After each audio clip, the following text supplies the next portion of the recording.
सरकारों को भी इस ओर ध्यान देना पड़ेगा। खेती हमारी बर्बाद हो रही है, आवारा पशु ज्यादा हो रहे हैं।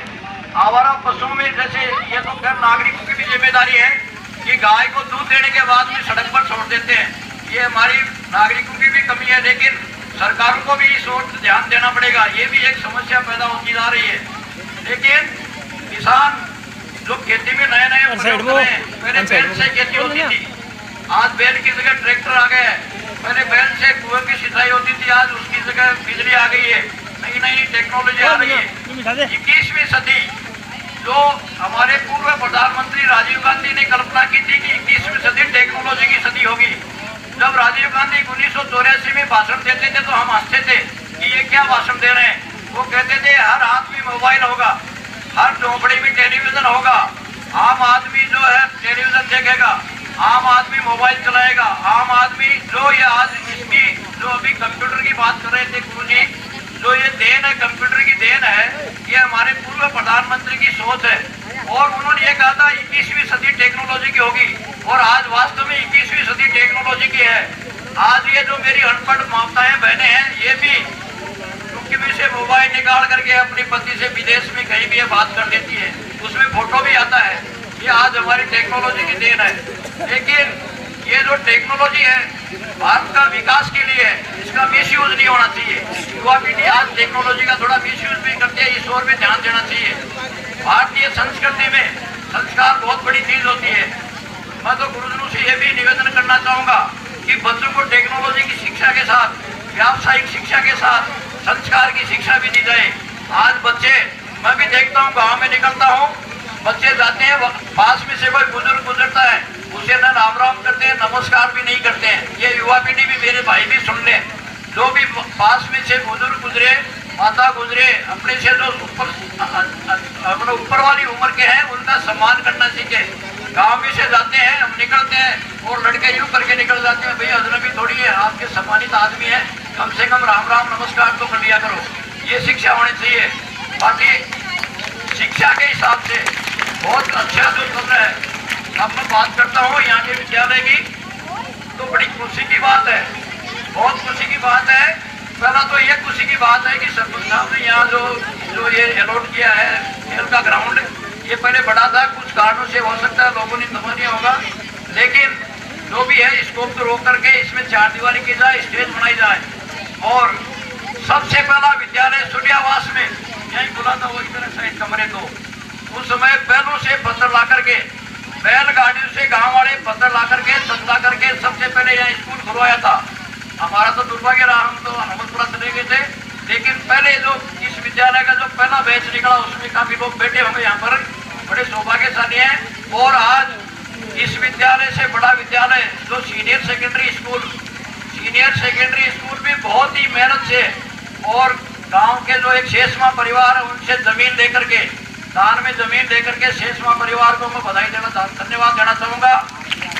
वो स्कूल की जमीन उन्होंने की, और उस समय तत्कालीन सरपंच मोहनदास जी और वर्तमान सरपंच जो उस समय उप सरपंच हुआ करते थे, इन्होंने वास्तव में मेहनत की है। उस समय राजस्थान के मुख्यमंत्री भैरव सिंह जी शेखावत हुआ करते थे, उन्होंने एक काम के बदले अनाज योजना चालू की थी, काम करो और अनाज ले जाओ, पैसे नहीं मिलते थे, पैसे हुआ भी नहीं करते थे। तो काम जैसे पूरे दिन मजदूर ने काम किया, उसको कितना 5 किलो गेहूँ मिलते थे, ये 4.5 किलो देते थे, आधा किलो एक खा देते थे, घर तो लगता 5 किलो गेहूँ एक मजदूर को मिलते थे। तो उन 5 किलो गेहूँ की मजदूरी में पैसे बचा करके गांव वालों का सहयोग लेकर के वो स्कूल की बिल्डिंग तैयार की थी। और आज वो स्कूल की बिल्डिंग सीनियर सेकेंडरी स्कूल की बिल्डिंग है, कंप्यूटर लैब उसमें तैयार है। गुरुजी कह रहे हैं कमरे उसमें बढ़ गए, 1-2 कमरे जो है वो विधायक कोटे या सांसद कोटे से दे देंगे। वैसे आप कह रहे हैं भाई जो है यहाँ मतांतर जरूर हो सकता है हमारे गांव में, लेकिन गुरुजी मैं आपको ये बता दूं, हमारे गांव में राजनीतिक द्वेषता बिल्कुल भी नहीं है। हम विभिन्न राजनीतिक दलों के आदमी इस गांव में रहते हैं, सबको पता है कि ये फला पार्टी का सपोर्टर है, लेकिन विकास के मामले में चाहे वो हमारे सांसद महोदय जो भारतीय जनता पार्टी से बिलोंग करते हैं, हमारे विधायक महोदय जो कांग्रेस से बिलोंग करते हैं, विकास के मामले में सारा गांव एक है। हम सांसद महोदय से भी निवेदन कर सकते हैं, हम विधायक महोदय से भी निवेदन कर सकते हैं। हमारे यहाँ पार्टीबाजी सिर्फ वोट तक सीमित रहती है हमारे गाँव में, हमारे गांव का बड़ा सौभाग्य है। हमारे गांव की संस्कृति भी बहुत अच्छी है। हमारे गांव में लोग करीब करीब मिलजुल करके रहते हैं। हो सकता है शाम का मारवाड़ी में कहिए कोई बावड़ो पानी पीर गड़बड़ कर ले, अलग बात है। बाकी हमारे गांव की संस्कृति सभ्यता बहुत अच्छी है। विकास के मामले में हमारा गांव एक जगह है, चाहे वो सांसद महोदय किसी पार्टी के हों, चाहे विधायक महोदय किसी पार्टी के हों। आपकी जो भी है स्कूल के विकास के मामले में जो भी अनुशंसा करनी है, वो अनुशंसा हम मिल बैठ करके एक साथ विधायक महोदय से भी निवेदन कर देंगे, सांसद महोदय से भी निवेदन कर देंगे। वैसे स्कूल की 4 दीवारी की विधायक महोदय से सरपंच जी की बात हो चुकी है, मेरी भी विधायक जी से बात हुई थी। और आपका कंप्यूटर लैब चालू है, आपके 2 कमरे जो है वो अभी आपकी स्वीकृति हो गई, वो बन रहे हैं। विधायक महोदय से और सांसद महोदय से भी 1-1, 2-2 कमरे और बनवा लेंगे। इसके अलावा भी राज्यसभा के मेंबर, राजस्थान में 25 सांसद लोकसभा के जीत करके जाते हैं और 10 सांसद राज्यसभा के जीत करके जाते हैं। 10 सांसद राज्यसभा के जीत करके जाते हैं, उनसे भी हम लाने का प्रयास करेंगे। उनमें भी देखें भाई कौन से सांसद महोदय जो हमारे स्कूल के विद्यालय के विकास फंड में कोई अपना जो है कैंडिडेट दे सकते हैं। साथ ही बच्चों की संख्या बढ़ाने के संबंध में आपके प्रयास बेहद सराहनीय है और ये मैं भी महसूस कर रहा हूँ, मैंने देखा है। और ये तो प्रत्यक्ष को प्रमाण की क्या आवश्यकता है, आपने 100 बच्चों का नामांकन यहाँ बढ़ाया है। इसके लिए प्रिंसिपल महोदय के साथ पूरे विद्यालय स्टाफ को भी ग्रामवासियों की तरफ से मैं बहुत बहुत धन्यवाद देना चाहूँगा।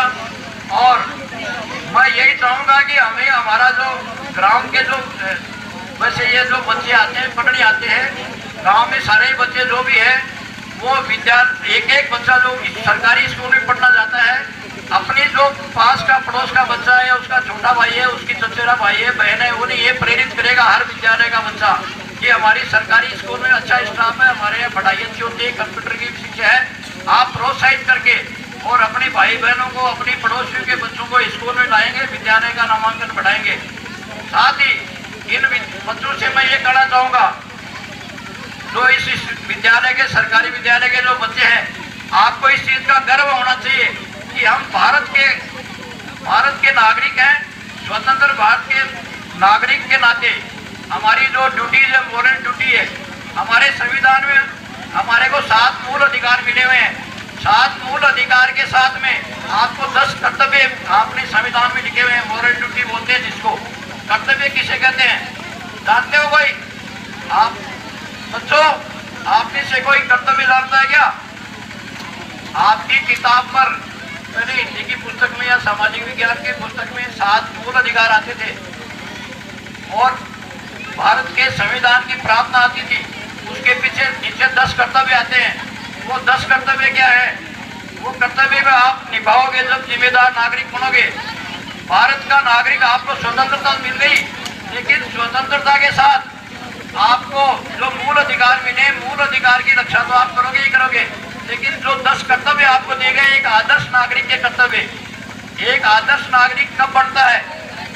भारत का आदर्श नागरिक बनने के लिए जो आपको 10 कर्तव्य दिए गए हैं, उन कर्तव्यों की पालना आप करोगे। और गुरुजी आपको इनको जो प्रार्थना के बाद में जो 10 कर्तव्य है, वो भी जो आप इनको जो सिखाते हो, उसमें 10 कर्तव्य की प्रार्थना करो, वो जो है प्रार्थना में सिखाना पड़ेगा।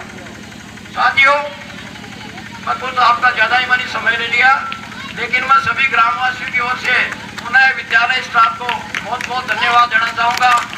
और मैं खुश समझता हूँ कि आपने मेरे को बोलने का मौका दिया। एक बार फिर मैं आपको जोर से देशभक्ति के नारे लगवाऊंगा और आवाज़ पाकिस्तान तक पहुँचनी चाहिए। भारत